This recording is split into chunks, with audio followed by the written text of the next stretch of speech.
Pre-Game Engineer Tailgate Mayor Racing Podcast for Friday, August 21st, 2015. I'm Tailgate Mayor Rusty Wallace, and I am on location at Bristol Motor Speedway, Bristol Baby, with Andrew Sherwin. We're at Bristol. We got plenty of callbacks on the intro, hoop and holler. I got a fresh drink. Not only are we on site for the first time, we are also periscoping for the first time. Yeah. So you can hunt us down at PETM Podcast on Periscope. I believe we got a couple people that are watching these shenanigans go down. I'm going to have a fresh sip of my delicious Jim Beam and Sprite Zero. Maybe we'll do it again, or maybe going forward we keep doing the Periscope deal. That's pretty cool. I'm a fan. It's fun. I like I appreciate everybody who's tuning in. If you're tuning in on Periscope, super cool. You know what? The only thing we can't do, because we have the camera pointed at us, means the phone's turned around. We can't really see what people's comments are. Yeah, we can't. Although, but that's okay. We got two people. Sherwin's doing that. I'm looking now just periodically. I want to give a shout out. I know that person's not here now, but there was a guy that said, "Y'all stupid," and LOL, and that was funny as hell. That made my day seeing you stupid. That's you stupid. LOL. I mean, yeah, we were having fun with that thing. Fantastic. That was the grand intro to PTM periscoping. Yeah. And, if you can hear our background noise, we got all kinds of people hooting and hollering. We got the moon behind us. And Sherwin, how about this view of Bristol Motor Speedway? We have this really cool-looking spaceship view because there's a row of trees in between us, and the track is probably a good quarter mile beyond that.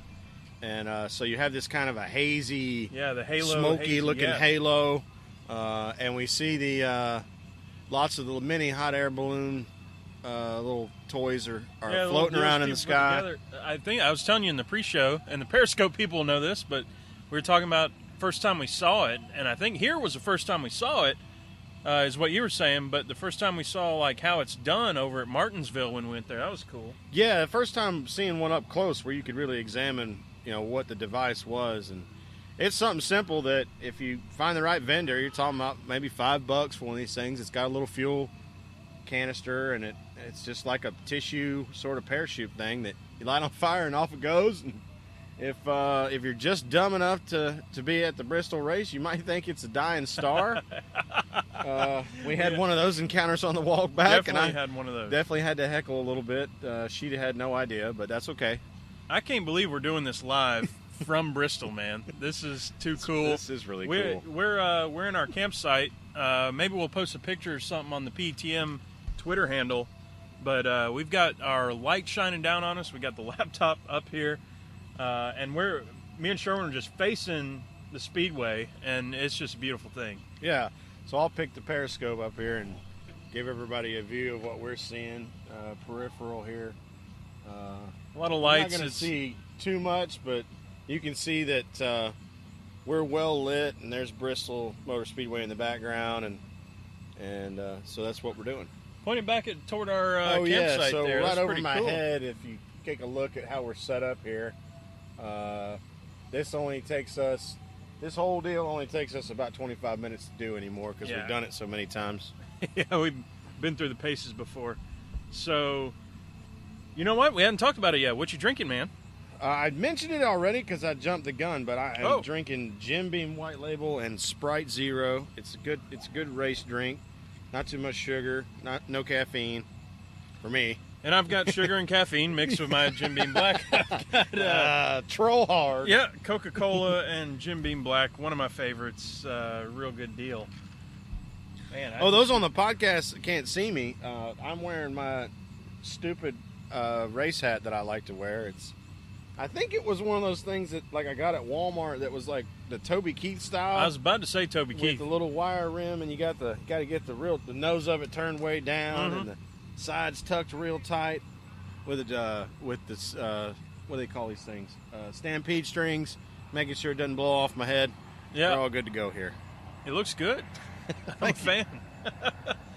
The good news is that I will, I've committed the foul of not having a drink on deck a few weeks in a row there. We'll just get up and make another one while this thing's going. Right. You know what? There's a bug in mine. Look at this. Bugs taste good. This is crazy.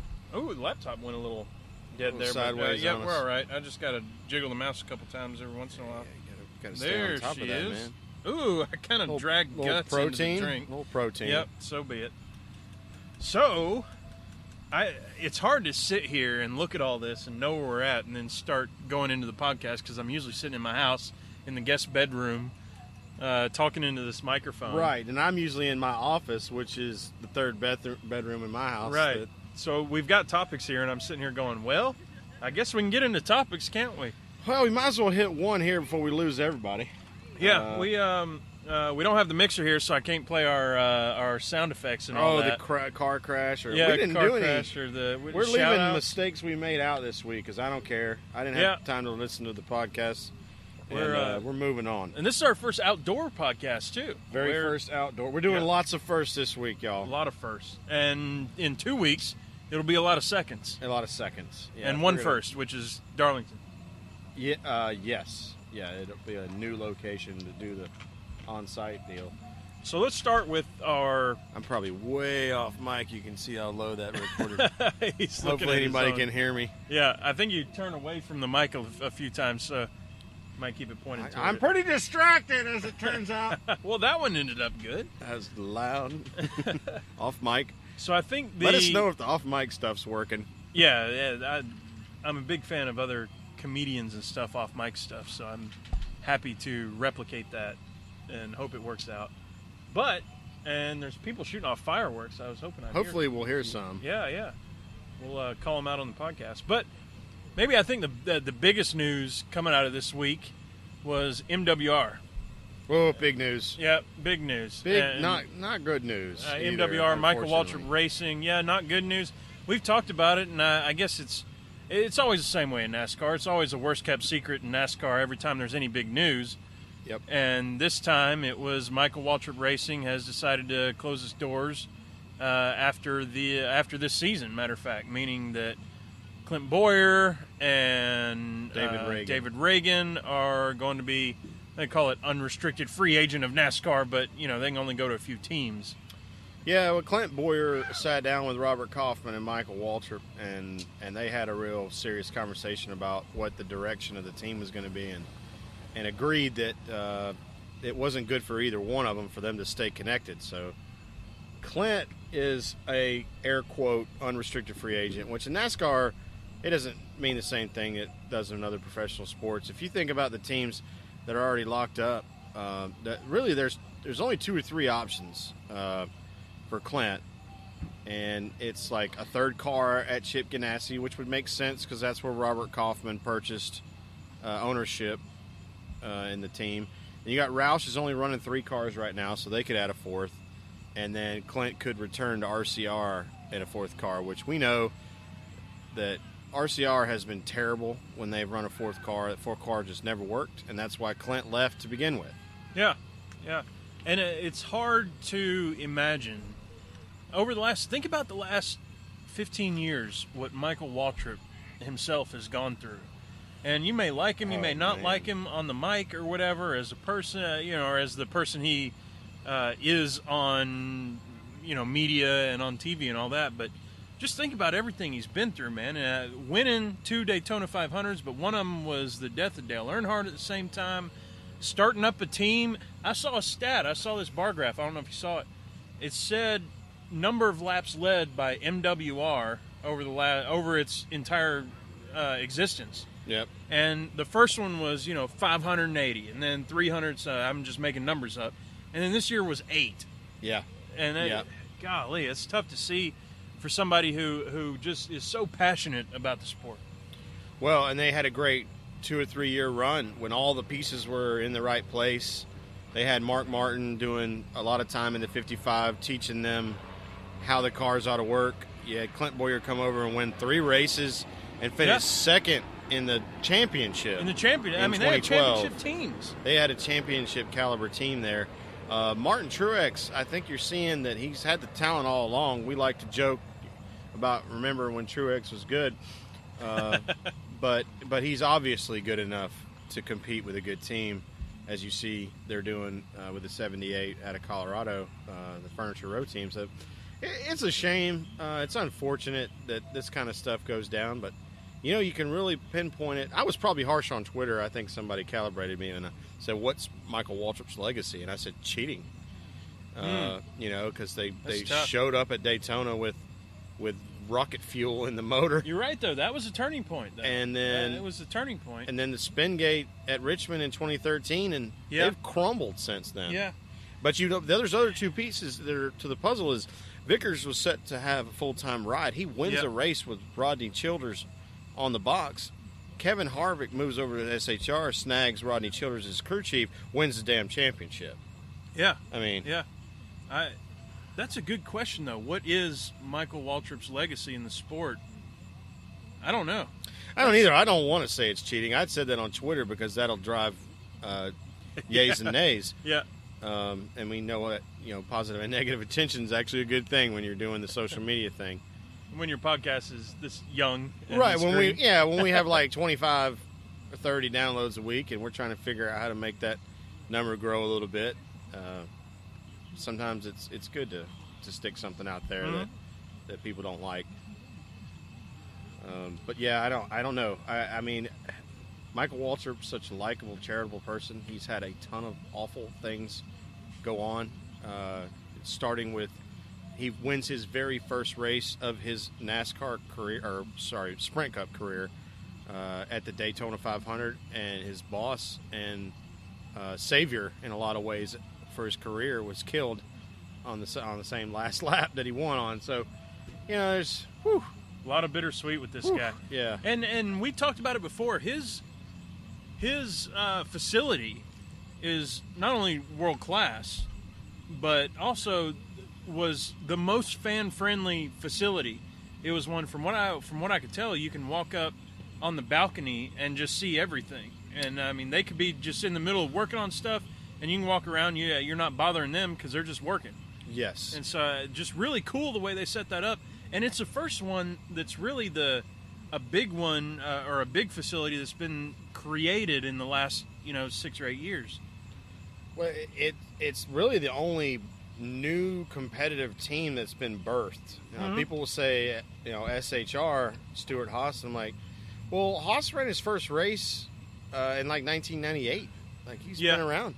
I don't know if y'all remember or not, but when Mayfield was fired by Ray Evernham, he went to SHR. He went to Haas Racing. Haas Automation Racing is what it's called. He drove the number 70 car, I think, and his teammate was Johnny Sauter in the 66. And they were trying to make top 30s in those days. Yeah. Obviously, the partnership with Tony Stewart, has been a very good one for them. But they're not. Jeremy Mayfield did the whole Jeremy thing after that. Had a thing, and we're not so sure that kind of some thievery. Allegedly had meth. Some methery. Allegedly stole $100,000 worth of giant equipment. Just saying. Well, there's some pretty serious chicanery around. It's a good word for it. Around Jeremy Mayfield's post Ray Evernham. Remember when he had the energy drink and he was running his own car? It was like the 46 or something. Did it have Adderall in it or something? Adderall and what's the allergy medicine? Oh yeah, that's what he claimed. Allegra not Allegra.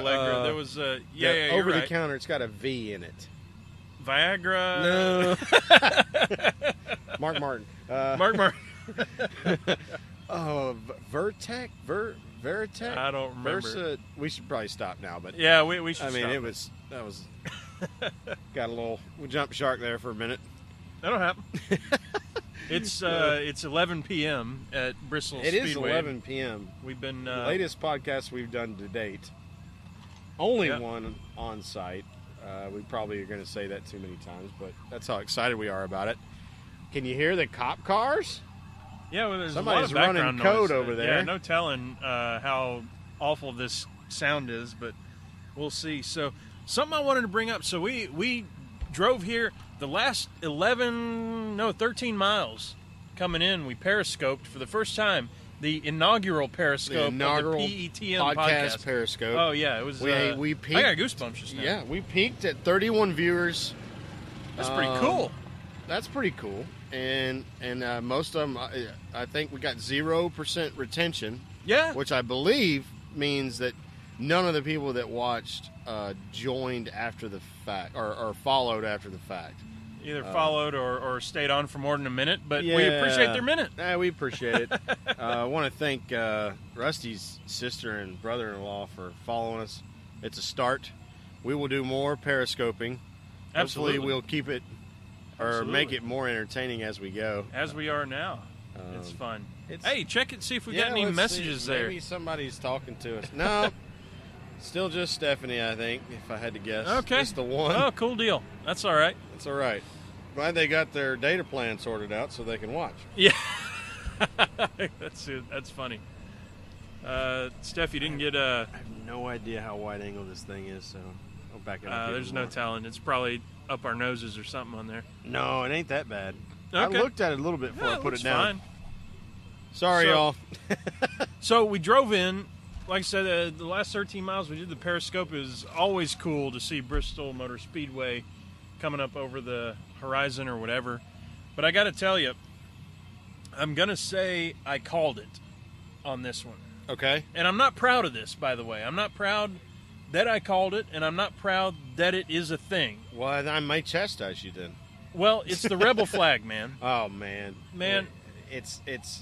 And we knew we were going to revisit this because we Yeah. knew we were going to go to a track post the Charleston Yeah, savagery. What's the right word? I mean, just tragedy. It's tragic Really? for Yeah, sure. It's yeah. savagery on behalf of the Savagery's the a good killer. word, yeah. And killer is the right word. He's a killer. Yeah. But coming up here, or I should say, let's rewind a few weeks when I said I wonder if NASCAR. I really like that people like Dale Jr., who people look up to, say things like, "I've got no use for that." I really like that NASCAR came out and said, "We've been against this for a long time." Yeah. So nothing there. Where I think NASCAR may have made a mistake, and where I called it out on the podcast, was them saying, "We'd like to get rid of it at all the tracks Yep. and not have it around." Because, and you and me talked about this on our walk back from the Xfinity race earlier, Yep. that the fans of NASCAR are finicky in a way that they do not want to be told what to do. They don't want to be told what they can and can't do. Yep. That's a big thing. And if you find a way to needle their emotion, you're going to get a reaction. And Yeah. what that reaction has been is, I'm pretty positive this is the largest display of that symbol that I've ever seen here at Bristol. Especially at Bristol. Like aggravated display. And Bristol is typically a pretty low key in terms of not only flag displays or redneckery, whatever you want to call it, but I mean even partying and everything else. There's party places like Dega, like Atlanta of yore. Yeah, I mean Bristol. I mean we're just sitting here. It's pretty calm right now, which that would never be the case in some of the other tracks. Darlington is pretty. I'm not going to say party, but everybody's there everybody having a good time. was up drinking all yeah, night. yeah, everybody's I mean, having a good time. You know, Bristol has been fairly tame. It could be we didn't find the party pod, but we found a place we like to be, so we don't care. But I don't think I've seen a display like this before here. I don't know that I've seen it anywhere else either. You know, that symbol has always been a part of our lives because we grew up in the South, and you just see that stuff.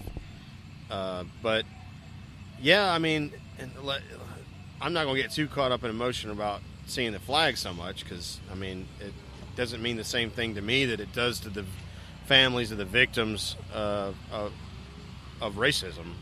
But at the same time, you just kind of go, damn, I kind of wish you guys would have gone the other way with it. Yeah, and not only that, not only outside the track, inside the track, and men and women too, and everybody. And men and women. I mean, there was in front of us was a woman wearing a pink Dukes of Hazzard shirt that had the 01 on the front, the door number, and it had the big old Confederate Jack flag on the back. And it's like, would you be wearing that shirt if what had transpired over the past two or 3 months hadn't happened. Yeah. Would you wear another shirt? Would you be wearing Kyle Busch's shirt or Dale Earnhardt Jr.'s shirt, or would you be wearing that Dukes of Hazzard shirt with the the Rebel X on it? Yeah. I would caution that you probably wouldn't be wearing what you're wearing today. Yeah. You just shoot because nobody said you couldn't do it, so you're like, oh, well, I can do it whenever I want. I don't have to do it here. Exactly.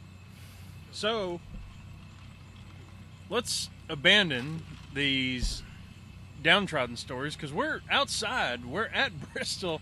Our tent is right behind us. I can't stay low for long. Oh yeah, it's beautiful. So I've already plowed through this drink. I have to. Listeners probably are aware. Yeah, we're gonna have to take some turns refilling or whatever. Yeah, we're gonna host a little bit by ourselves while we're mixing new drinks. But so let's talk about some stories at Bristol. Do some off mic stuff. That'd be fun. Yeah, that will be. What's fun. that? So how y'all doing? All right. We talked about interacting with the locals. Ooh, I smell some reefer. That'll happen a little bit sometimes. It happens. God love them. But where were we at? I just got distracted as heck. We were talking about Bristol stories. So one of them is the Fat Pizza Man.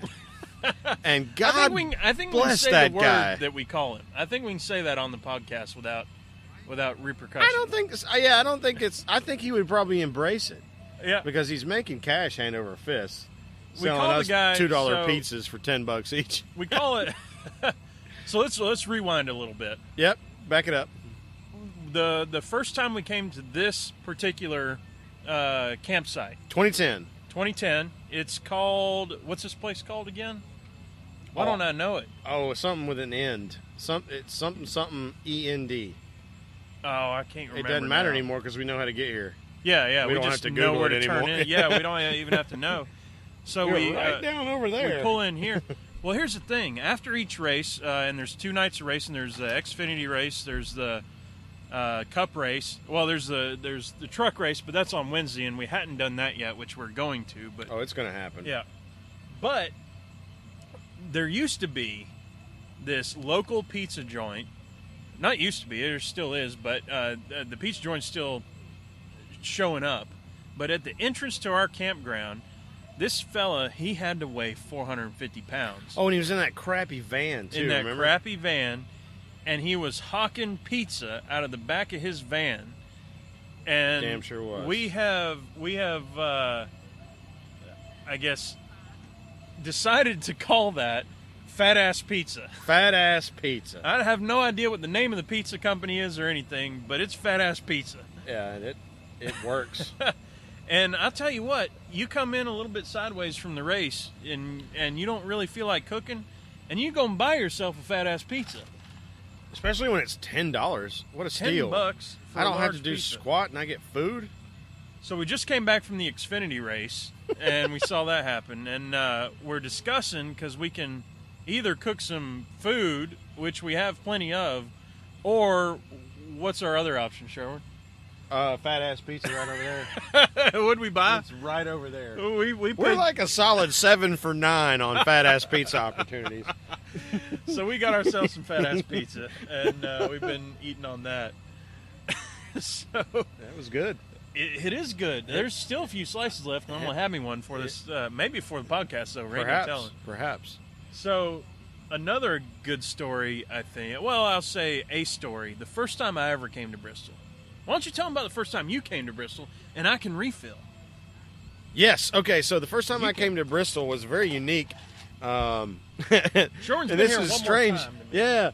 What's strange about it is, okay, so my best friend from high school was getting married, and I was feuding with his future wife. We weren't getting along at all. So I was looking for a reason not to go to his wedding when our other college buddy, Mr. Colin Cavanis, just kind of sent an email blast saying that at his work whatever party, he in a raffle he'd won, or a door prize he won was tickets to Bristol, and it was like, it got to about 6 days out, and he didn't have anybody to go with. And I was like, I'm going to Bristol. I mean, it's Bristol. I hadn't been before. So we came up here.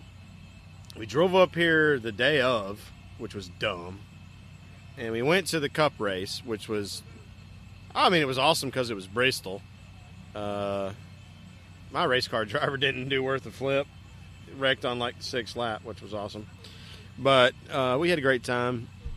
Then we had to figure out what to do because we couldn't camp in the parking lot we'd stayed in, and ended up driving to like Knoxville, which is 2.5 hours away, and stayed in a hotel for 38 minutes and then got up and drove home the next day because it was like 5 a.m. and we checked in. And that was my first Bristol experience, which is completely worth it regardless of all the negative things I've just said about it. Didn't y'all try to sleep in the car? Sorry, I'm eating fat-ass pizza. I got my mouth full. We slept in the car. I drove, which meant there was a necessity to sleep because I did not drink beer during the race. Mm-hmm. And we got the knock on the window saying, you can't stay here anymore, because I think we parked in a church parking lot that like had these big old signs on it that says you can't stay overnight. I don't know why we decided that was the parking lot we had to be in. Just dumb. Just didn't not doing any problem solving at all. Just funny part was, if you'd have come over here to where we're sitting right now, you stayed all night for $30 at that time. Mm-hmm. Right. So then there was that, and then there was the next year. I think after I told the story about how cool it was inside this place, you were like, "We gotta go. We gotta go. We gotta go." And you spearheaded that, and it turned into one of those things where you get like the hotel, bus trip, ticket combo. I'll let you tell that piece. Well, it was a good deal. Now, this is back when Bristol sold out. Like, you couldn't get a ticket. It was the last year. Yeah, and I found out that there was this, I guess, secret way to get in, which is if you get the bus from Knoxville and the hotel room in Knoxville and the ticket, it's guaranteed you got a seat. Right. And we went to Knoxville, which, I mean, God bless the people and everybody, but Knoxville is not exactly Knoxville is a crap hole. Okay. Yeah, if we're putting it blunt, Knoxville's a crap hole, y'all. So not a whole lot going on there. I'm sorry if y'all are Tennessee fans, but that city sucks. Yeah. We found, like people just loitering everywhere. It was weird. It felt unsafe to a lot of degrees. So we, either way, we're at that hotel. I think it was a Marriott or something in Knoxville. Oh, that hotel sucked. That hotel sucked because there was no way to close the curtains, and there was a light shining in. We were on the inside, kind of like the old Omni Hotel. I was thinking Omni, where you could look down. You have a room that like looks down into a large, like gathering area, and the lights are on all night. I didn't sleep 10 minutes. Yeah. Well, it didn't help that we didn't get back till 3:30 in the morning. 2:30, 3 o'clock. Yeah, we had to be out by 9 or something. Well, I was still in Valdosta. So, I had to get to your house to get my car, and then I've still got 240 miles to drive. Yeah. So, anyway, we're doing a lot of complaining here, but I'll tell you this much. We didn't find out till we pretty much got on the bus that we were the youngest people there by 35 years, probably. Close. Close. Maybe 30. There was 30 years. Nobody in their 20s, for sure. Oh, yeah. And we were definitely in our 20s. Yep. And so we go to the back of the bus, like people in their 20s do. Right. We have a full cooler of beer. We have a bunch of beer. And I'm not sure anybody, I'm pretty sure we eclipsed the entire rest of the bus on amount of beer by maybe threefold. We were one of, or each of us, nobody else had beer. Right. Let's just put it that way. Right. That's nobody else was drinking beer. We're ripping open beer cans, and every time we do it, people are looking back like, y'all just opened another beer? Yeah, this is NASCAR. Well, so in the first 2 miles, we're looking around. Nobody's got beer. And we're like, were we allowed to bring beer on this thing? Well, there's one way to find out. And we kind of look around and kind of... Nobody says a thing. Six heads turn. Yeah. Can I drink now? Yeah. Yeah. 3 hours later, we're in Bristol. Yeah. Pretty happy about where we're at. So that was our first time together at Bristol. Well, there's That was a blast. there's one more step to it. You're right. Remember, we got off the bus. Yep. And there's basically like a Walmart beer vendor selling 18 packs of beer for $12. Yes. We're like, yeah, well, I'll probably have one of those. Yeah, fully encased. Not like they're just handing you 18 beers. They're just selling you an 18 They pack were of beer distributing or beer. a case of beer on Which ice. we were glad to see today that's back. It is back. This is the first year it's been back since then. Yeah, we hadn't seen it. I mean, you could buy a single beer, like a big old 24-ounce twisted tea, delicious, or a Bud Light or Budweiser or Miller Lite, but you couldn't just like get a box of beer like you would buy at a grocery store. But that tent is back. We may have to go down there just for nostalgia purposes. I think it's a good idea. We have, I think, one more story to tell, which is the first time we stayed at this campsite. This is probably a good story for you to talk on mic, and I'll be off mic. All right. Supporting. Yep. Doing a refill. I need a refill, and I need some fat ass pizza. I need to release some fluid. Oh, okay. All right. Yep. He's gonna hunt for wild. Gotta go hunt for some wild Indians. So the first time me and Sherwin came here, we stayed at this very campsite right here, and at some point we'll remember the name of it, so that I can give him some props. But I believe, I met Sherwin here, and it was actually a cool story because you're supposed to pay at the time $60 to camp here. Well, I told the guy that I was meeting a guy here, and he told the guy that he was meeting a guy here, so he only charged us like $5 each. So for $10, we camped at Bristol, a quarter mile from the Coliseum, which was pretty cool. So we got a little bit sideways. I keep using the term, but I hope everybody knows what that means. Got a little bit sideways. By now, everybody should know what that means. We had already set up everything. It was late at night. I had drove in my truck. Sherwin drove in his Mustang.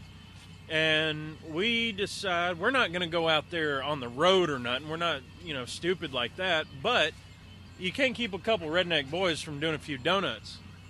So we decided we're going to do a few donuts out here in the campsite in this big old open area.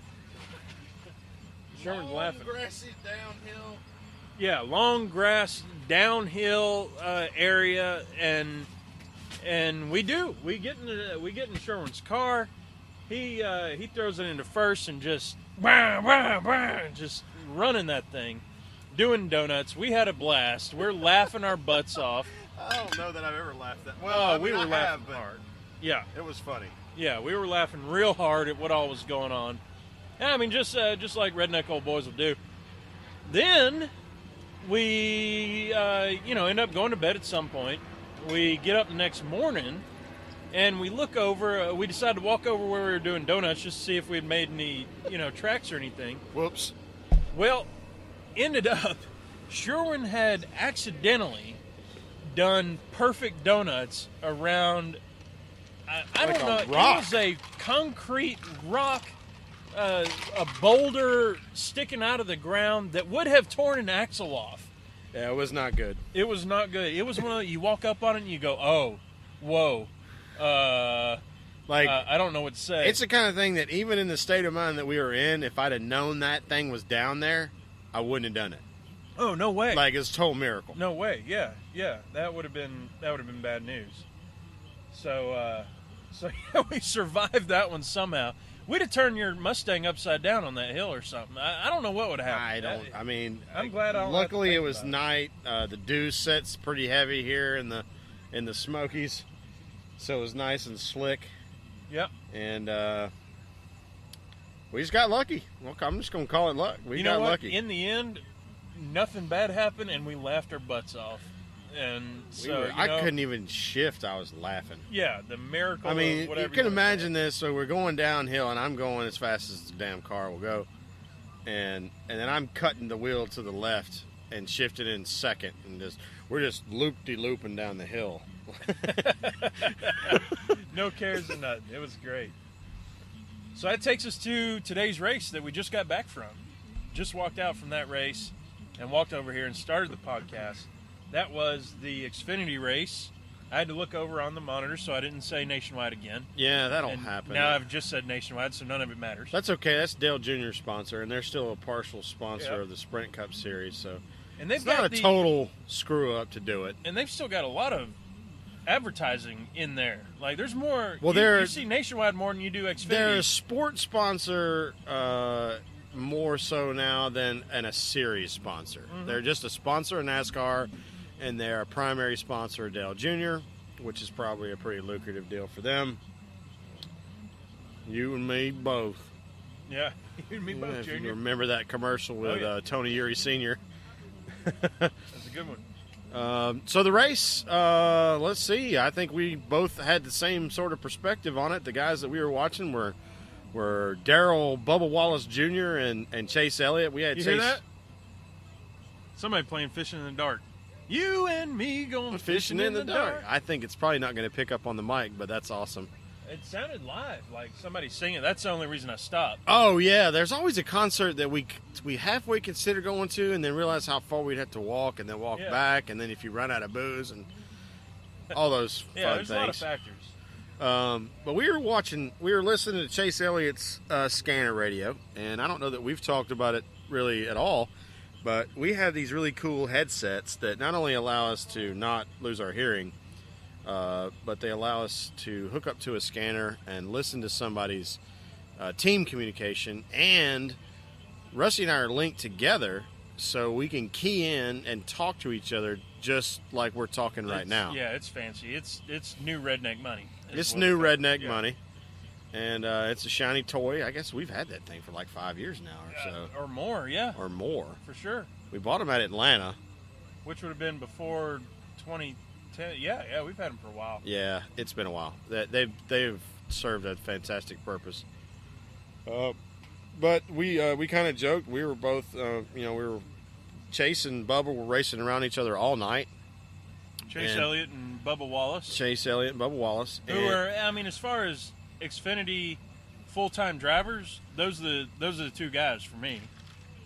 Those are absolutely the two guys. You sitting there in your Chase Elliott shirt. I'm wearing my Chase Elliott and I would be shirt. in a Bubba Wallace shirt, except that the dude just still... He doesn't have a sponsor, so he doesn't have any merchandise. Yeah, I figured when he signed up with Roush, he would start releasing Well, that's why you merch. saw, like tonight, he was in that EcoBoost ride again, which is a self-funded ride. I think they get a little bit of money from Ford, or at least they get a relationship status. But, yeah, I cannot for the life of me figure out how a kid that can win races in National Touring Series and NASCAR that's as diverse as Bubba is. Yeah. I mean, Bubba's a black guy. Yeah, Bubba's got a black mother and a white father, and he grew up in Mobile, Alabama. He's great friends with Ryan Blaney. Yeah, they're big buds. They're roommates. He'll get it. The kid can race a race car, and that's all you really need to be able to do. And to me, you listen to those interviews, you just listen to him talking and stuff. He's just a cool guy. He sounds cool. The stuff that he puts on Twitter and other social media he's just a cool kid. Positive, cool guy. He's got a level head, and he's won at Martinsville twice, okay? There are guys that are going to go into the Hall of Fame as Cup drivers. Matt Kenseth talking to you, bud, that haven't won 2 races at, and of course Matt Kenseth is a Sprint Cup driver. He won at Eldora. Yeah, Bubba won at Eldora. I mean, come on now. The kid can drive. So the good thing is he's only, 23, 24? Something like that. So he's got time to bloom, to blossom. It's hard to think we're a decade ahead of him. Oof. Shush. We already had that conversation about how 90% of all professional athletes are younger than us. Yeah. And that's not a fun conversation to have. So Kyle Busch took the checkered. Of course he did. Yeah, you say of course he did, but Buescher was... But why did he win, though? Tell us why he won. Well, what are the circumstances of the race that allowed Kyle Busch to win? Well, he managed his fuel and his strategy really well. Yep. Buescher had a good strategy. Dead nuts. Yeah, dead nuts strategy. matter of fact, it was a green-white checkered. So we had, if you remember, 2 extra laps. We had 2 extra laps. Buscher would have won if it weren't for that. Runs out of gas briefly in turn 2. Yep, it was more of a pickup thing where he had enough gas, but the gas was shifted to the other side and the fuel pickup. Yeah, well, we can talk about the centrifuge and the physics of the matter is, so these caution laps, the speed is so slow. We're talking about 25 miles an hour, and so they go off into turn 1 on the restart, and you get into turn 2, and the fuel really hasn't had a chance to shift to the right rear corner of the car yet, and it burps, and you see 10 cars go past Buscher. Yep, he finished 11th. And because he was so slow getting off, not only did Kyle Busch pass him underneath, but there was nobody that had a chance to catch Kyle because Buscher got in everybody else's way. Yeah, yeah.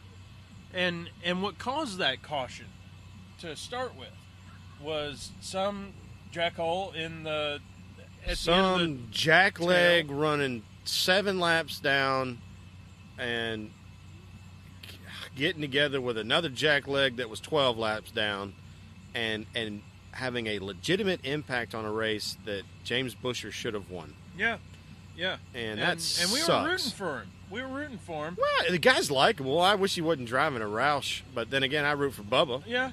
So I mean, he's a likable guy, and this race had more cup ringers than a normal, I would say, nationwide race. I mean, Denny Hamlin don't run a whole lot of nationwide race.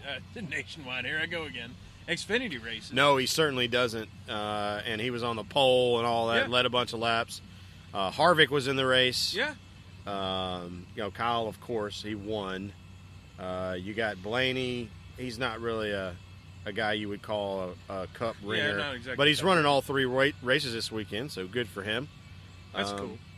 I mean, they could have put Joey or Brad in that car, but they chose to give it to Blaney, which I thought was great. Yeah. You had Brendan Gaughan out there running over people. Who was that guy in 33? Brandon Jones? Yeah. 5'2" Brandon Jones? 5'2" Brandon Jones hit everything but the pace car and still finished in the top 10, I think. Really? So good on him. I mean, he was right there. So good on him. Good for him. I think Chase had a top 10. Chase ended up 7th or 9th? 7th, I think. Something like that. I think he passed 2 cars because of Buscher running out of gas. Yeah. I think he restarted 9th and ended up 7th. Bubba ended up, I believe, 12th. It was Buscher right in front of Bubba. Oh, okay. So I lied. Yeah. But Bubba was on the same strategy, wasn't he? Yeah. So or was he? No, he wasn't. He was on it was the strategy. 60 and the 2. I remember. Yeah. I remember Eddie. Not Eddie DeHaan. What's Chase's spotter's name? We met him in person last year, 2 years ago. That's Jimmy Johnson's.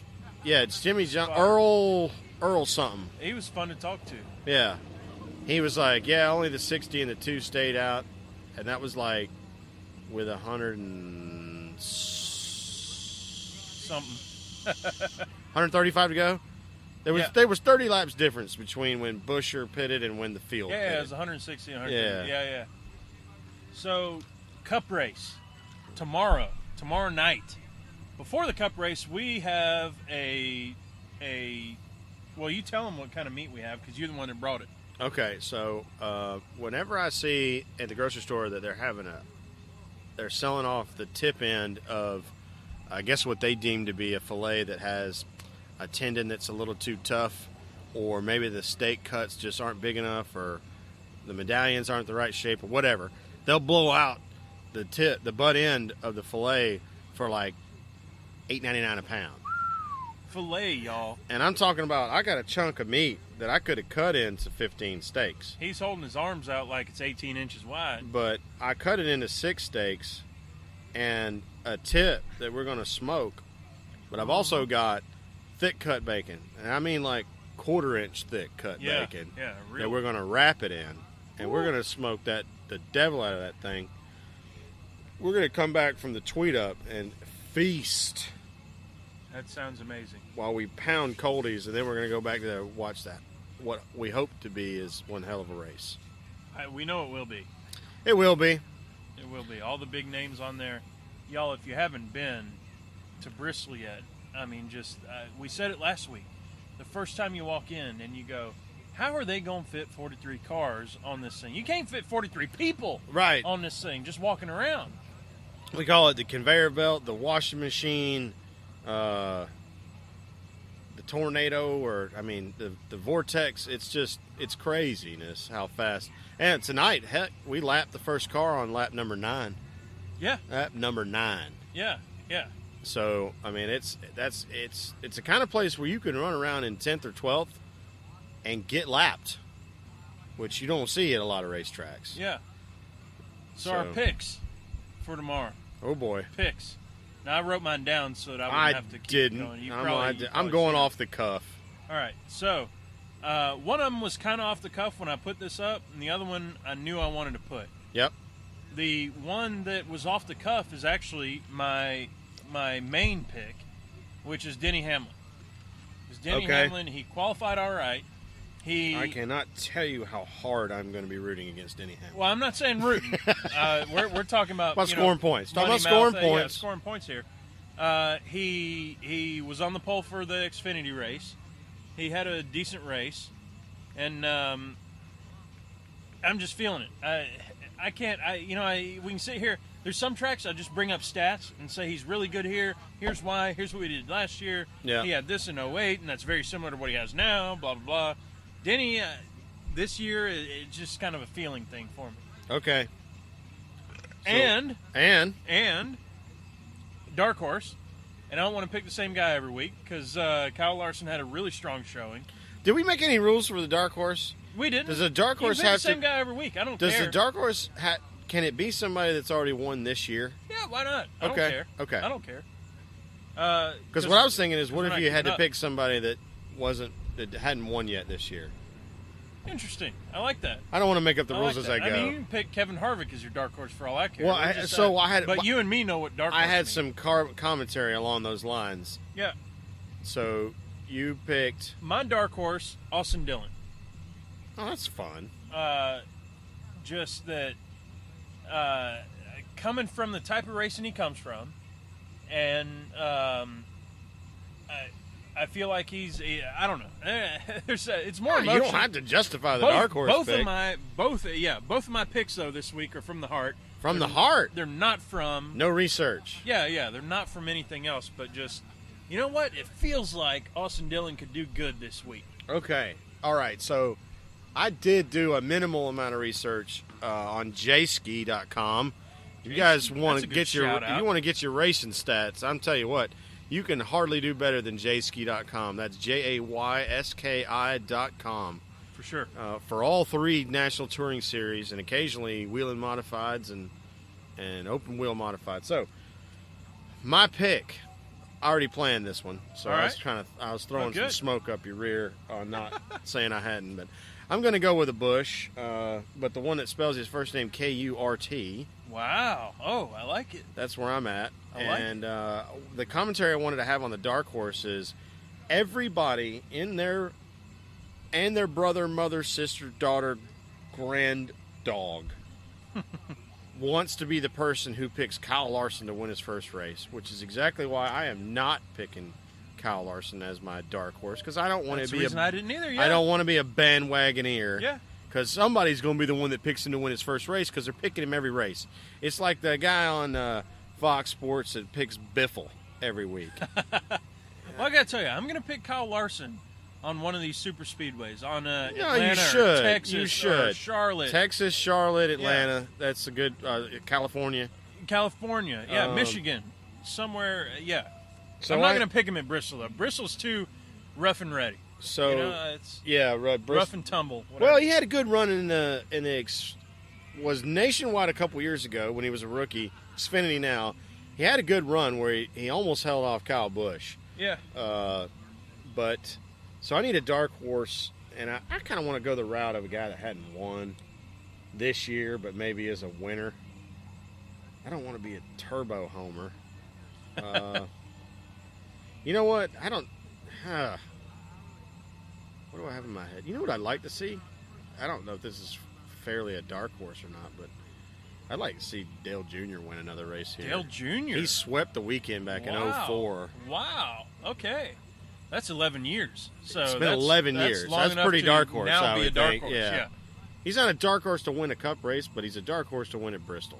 That's a very good point. There's a lot of guys there's 22 guys who have won since, well, some of them are repeats, but yeah. No, that's a great point. I like that pick a lot. I like it a lot. I like all of our picks. So we've got Denny Hamlin, Austin Dillon, and we've got, who'd you say your number one? Kurt Busch. Kurt. Man, I love that pick. Kurt Busch and Dale Jr. Yeah, yeah, that's great. So there's our picks, y'all. We're running up. Look at that. We're 50 minutes. I told you before this thing started, and people on Periscope we would probably struggle. saw. We didn't even mix. I didn't say we would struggle. Just that I don't know if we got 30 minutes stuff, but we'll figure it out. Hey, do we want to talk about football at all? Let's talk about football at all.